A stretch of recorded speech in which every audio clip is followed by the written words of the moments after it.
ፈልገዋለሁና አላገኘውም ተስፋ ስቆርጥ ግን እጫዋለሁ የዛሬዋ አፍላ ምስክር የማትጠብቁት አስገራሚ ታሪክ አላት ዋና መመዘኛዎች አሉት ሱስ መድኃኒቱ የመጠን ማለት ነው ለምሳሌ አንድ የሚወስደው ሰው እንቀጥለው ሲወስድ አንዱ አላረካም ሲለው ከዛ 3 ሲሆን 3ቱ አላረካም ሲለው የወጣቶቻችንን አእምሮ ያበላሸ ከብዙ የህይወት ግብ የሚያሰናክለው ከዛም አልፎ ለኤችአይቪ እና ለሌሎች በሽታዎች የሚዳርገው በመርፌ የሚወሰደው አደንዛዥ እጽ ጉዳያችን ነው የምናከብራችሁ አድማጮቻችን ፕሮግራማችን ላይ ሐሳብ አስተያየቶቻችሁን እንዲሁም በመናነሳው ጉዳይ ላይ ገጠመኞች ካላችሁ ብታካፍሉን ደስ ይለናል በስልክ መስመሮች 0946 34 94 44 ወይንም 0936 80 30 80 ላይ መደወል አሊያም አጭር የጽሑፍ መልእክት መላክ ትችላላችሁ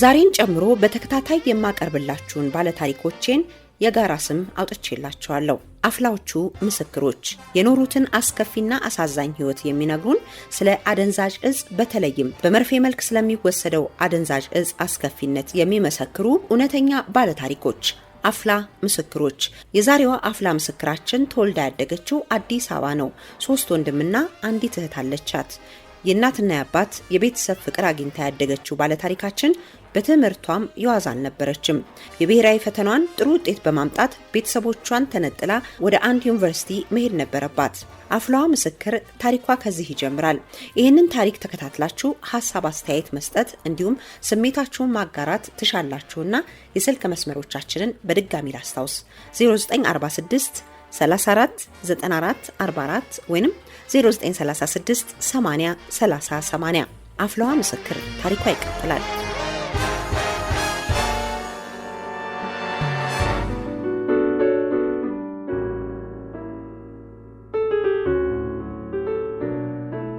ወደ አሶሳ ዩኒቨርሲቲ ሄጄ ነበር ብዙ ጓደኞች አሉኝ ጊዜ ማይፈጅብኝም ነበር 3 ወር ምናምን በቂ ነበር እነሱ ጋር ለመግባባት ከአዲስ አበባ ወደ 22 ነው ቤቱና ውጭ ነው ቤት ተከራይቶ የሚኖረው እሱ ደግሞ ሁለተኛ አመት ተማሪ ነው እሱ ቤት ውስጥ ነው ይሄ ነገር የሚደረገው ኢንጀክሽንም የሚጠቀሙ ነበር ያን ነገር ጭራሽ ነው ያላውቀው እና የታመሙ መድኃኒት የሚወጉ ምናምን ለሱካር ምናምን ራሱ እንትን የሚባል ነው የለም እሱ ነበር የሚመስለኝና እሱን ብቻ ሳይሆን ተጠቅልለው የሚጨስ ጋንጃ ነበር ሙከራ ለሞክረው አይነት ነገር የሚል ነው እሱን እንትን ባልኩ ሰዓት ምን እንደሆንኩኝ ምን እንዳደረጉኝ ራሱ ማቀው ነገር የለም ብቻ ራሴን መሳቴን አውቀዋለሁ የነቀው በመጣው ታይም ቤቱ እንደዚህ ሆነ ባንድ በኩል ያጋደለ ነበር የሚመስለኝና የተቀመጥኩበት ወንበር ደግሞ እንደዚህ ወደ ጣራ ላይ የሚያነሳኝ ነው የሚመስለኝ ዝም ብሎ የሚያሳስቅ ደስታዎች ምናምን በቃ የምታለሚያቸው ህልሞች ተሳክተው ሙሉ ሆነሽ ብዙ ነገሮችን አግኝተሽ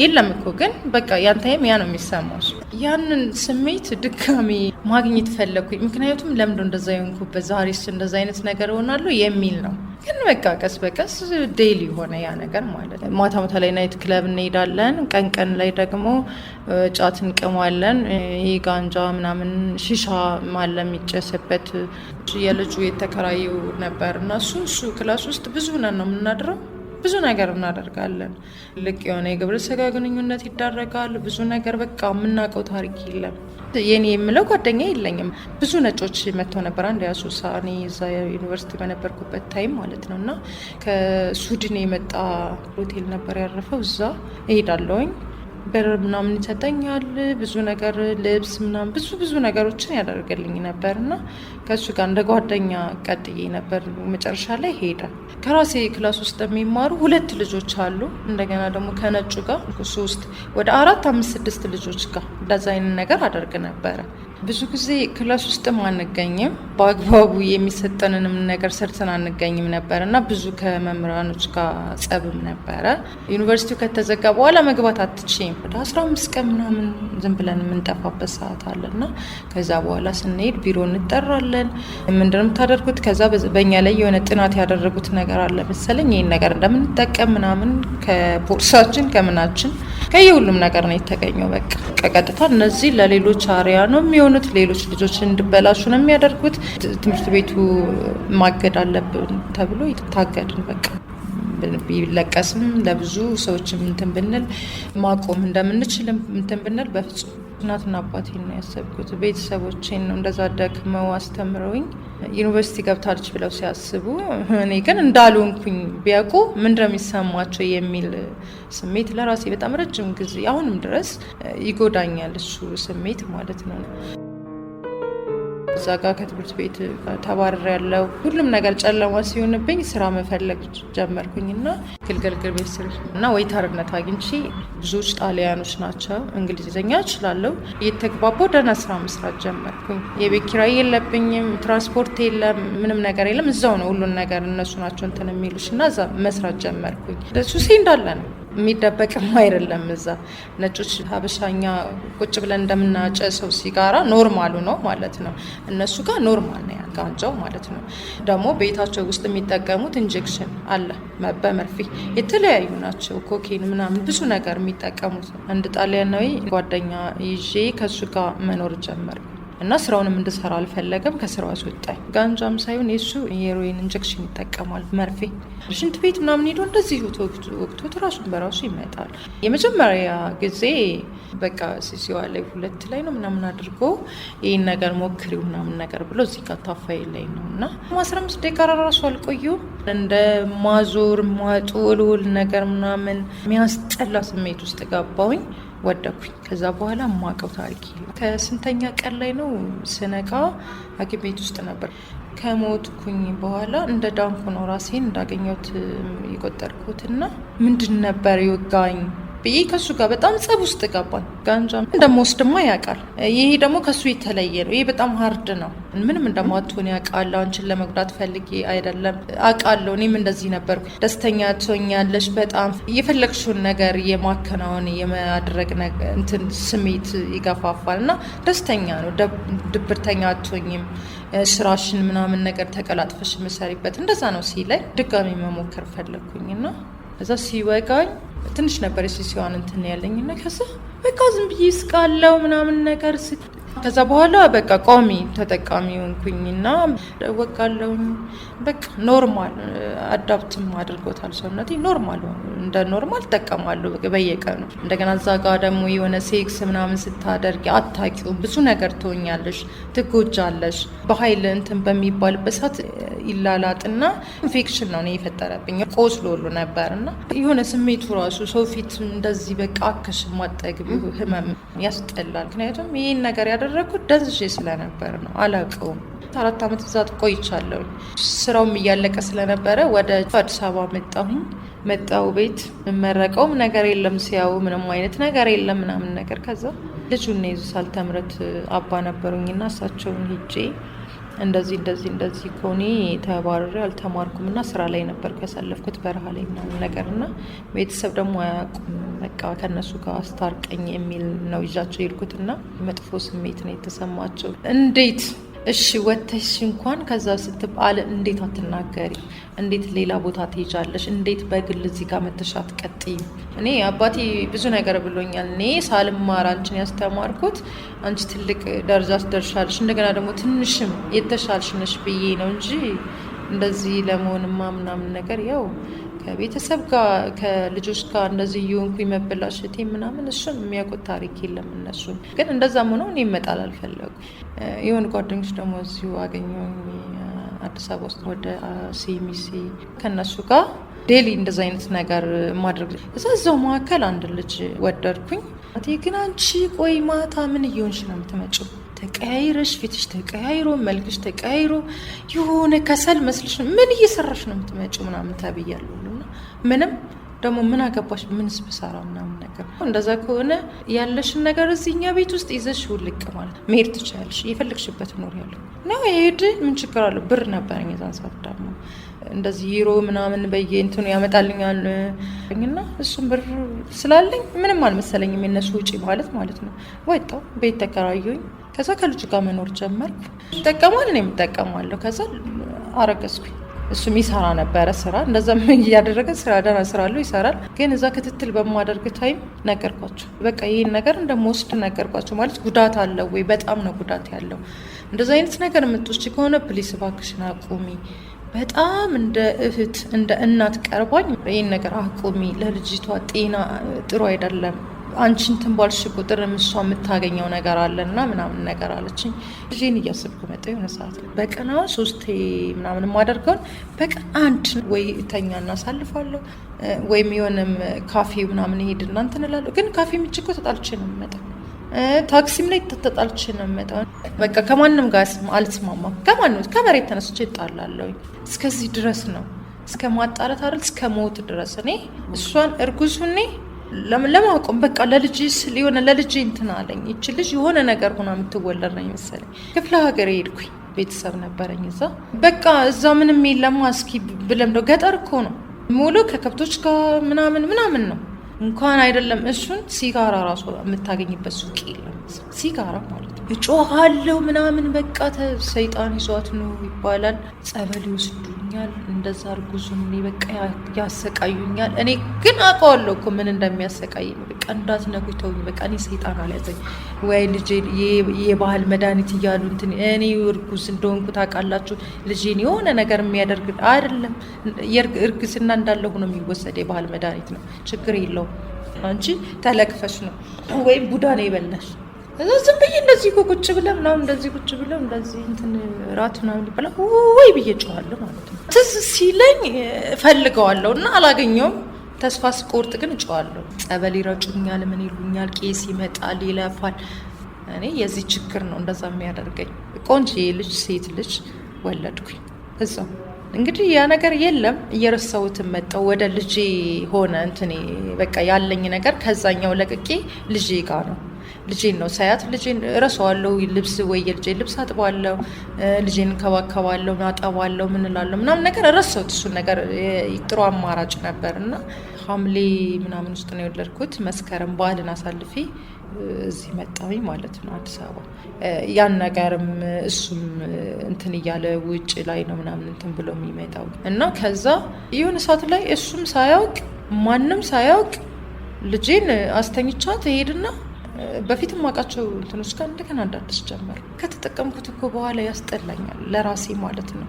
ስሜቱ ካለፈ በኋላ እኮ ወይኔ ፈጣሪ ምን አድርጌ ነው እንደ ሰው ፈጥረኸኝ፣ እንደ ሰው አምሳያ ተፈጥሬ ለምንድን ነው እኔን እንደዚህ አይነት ነገር ውስጥ የምታሰቃይ? ምን አይነት ኃጢአት ብሰራ የኔ ነው ወይስ የቤተሰብ?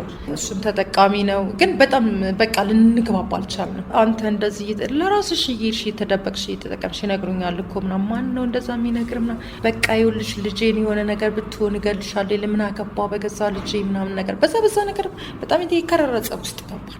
መጨረሻ ላይ እናቴ እስኪ ከራስሽ ጋር ሁኚ፣ መጀመሪያ ከራስሽ ጋር አለሽም፣ እስኪ ራስሽን በደንብ አዳምጪ፣ ጸበል ወይ ገዳም ሂጂ ምናምን ብላኝ፣ እሺ ልሂድ አልኳት።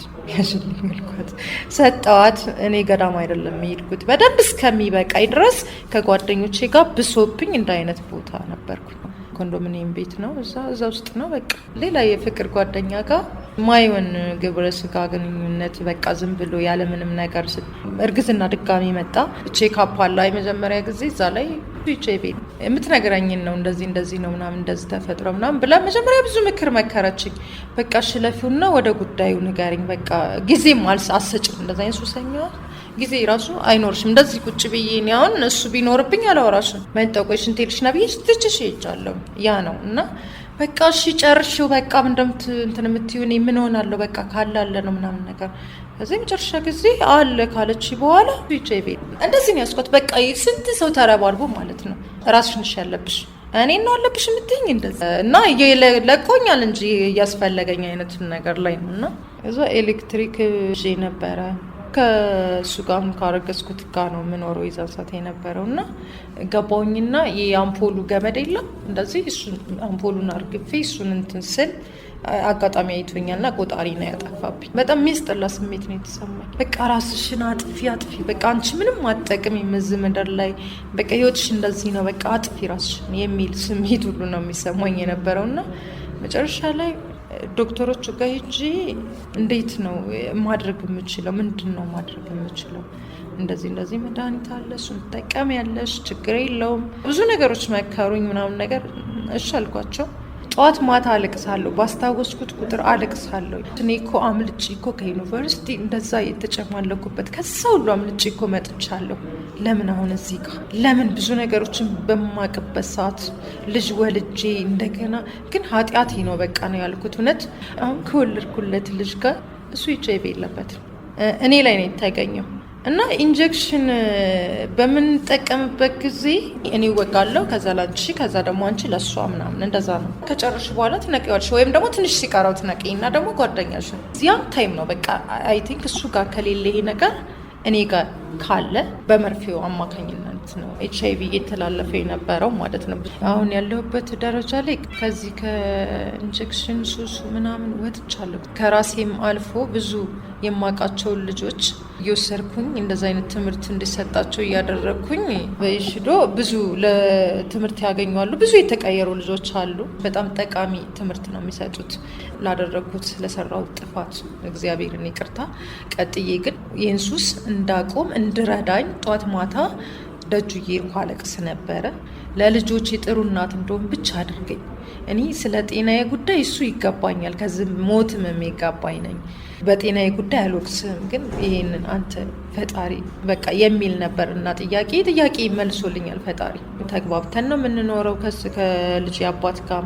እንደ ሌሎች አይደለም፣ የራሷ ጉዳይ አይነት እንደሚባለው አይደለም። የልጅ አባት ነው። እኔ ባልኖር እሱ እንድኖር እፈልጋለሁ ለልጄ እና ሁልጊዜ ኮንዶም እንድንጠቀም ነው የተደረገው። እሱ በየ6 ወሩ ምርመራ ያደርጋል። ልጄም ነፃ ነው የተወለደው። አሁን ባለሁበት እድሜ ላይ በጣም ይቆጨኛል። በጣም ምን ነው ያኔ እንዳሁኑ ማሰብ ብችል ኑሮ ብዬ የምልበት ሰዓት ነው። የምሬ ነው። ብዙ አመት ተምረሽ እንዳልተማርሽ ሆነሽ መቀመጥ ከባድ ነው። ያማል። ለቤተሰብ ራሱ በጣም ይቆጨኛል። በጣም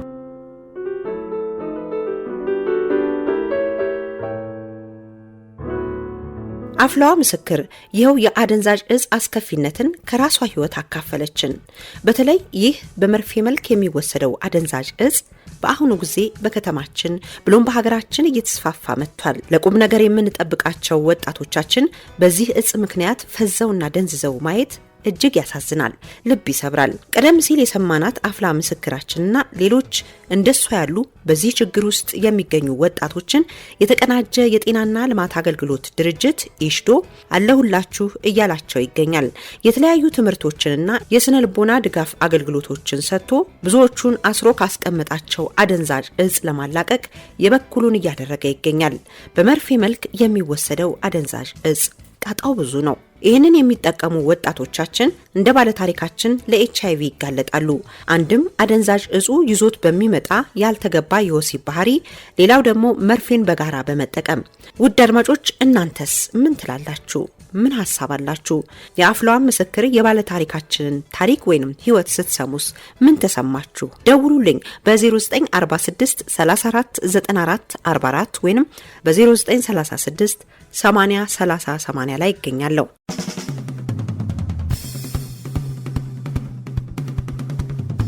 የተከበራችሁ አድማጮቻችን በመከታተል ላይ የምትገኙት ቤተኛ የሬዲዮ ፕሮግራምን ነው።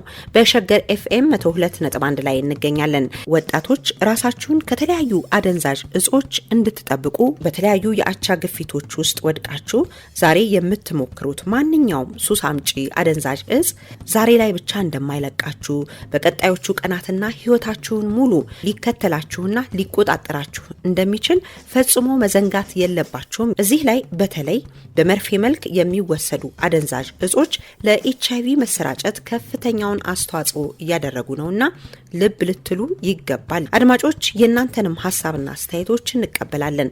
በ0946 34 94 44 ወይንም 0936 80 30 80 ላይ ደውሉ። አጭር የጽሑፍ መልእክቶችንም መላክ ትችላላችሁ።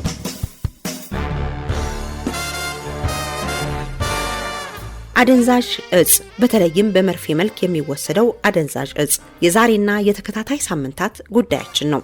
አእምሮን ቀይረው የተለያዩ ስሜት ውስጥ የሚከቱ አደንዛዥ እጾች በአይነታቸውም በብዛታቸውም እየጨመሩ ይመስለኛል። ያው መደበኛ ጥናት ባላደርግም በስራዬ ምክንያት ካየሁት ከታዘብኩት ተነስቼ ነው። በፊት ጀምሮ የምናውቃቸው እንደ ጫት፣ ሲጋራና መጠጥ ያሉ አደንዛዥ እጾች ዝርያቸውን አባስተው በከተማዋ ተሰራጭተዋል።